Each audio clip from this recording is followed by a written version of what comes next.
PM મોદીના શાસનના 12 વર્ષની જામનગરમાં પણ ભવ્ય ઉજવણી કરવામાં આવી। રીવાબા જાડેજાએ શહેરમાં સફાઈ અને વૃક્ષારોપણનું અભિયાન હાથ ધર્યું હતું। એક પેડ માં કે નામ અંતર્ગત જામનગરમાં વૃક્ષારોપણ કરવામાં આવ્યું, જેમાં ધારાસભ્ય રીવાબા જાડેજા પણ જોડાયા। વિકાસ કાર્યોમાં સહભાગી થવા જામનગરની જનતાને તેમણે અપીલ પણ કરી હતી। ધાર્મિક સ્થળો પર સ્વચ્છતા અભિયાન અને મહાઆરતીનું આજના દિવસે ખાસ આયોજन કરવામાં આવ્યું છે। 12 साल विकास, विश्वास और जन कल्याण के प्रति हमारे आदरणीय प्रधानमंत्री श्री नरेंद्र भाई मोदी जी ने जो विश्व और राष्ट्र कीर्तिमान अंकित किया है, तो उनके लिए मैं उन्हें जामनगर भारतीय जनता पार्टी की टीम की तरफ से पूरे हृदय से शुभकामनाएं देना चाहूँगी।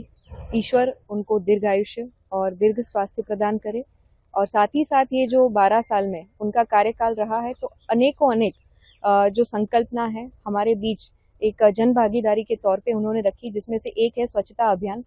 आज जामनगर महानगर में हम भारतीय जनता पार्टी के जितने भी कॉरपोरेटर्स हैं, पदाधिकारी श्री हैं, और साथ ही साथ धारासभ्य के माध्यम से हमने एक स्वच्छता अभियान में पार्टिसिपेट किया और अभियान का प्रारंभ कराया।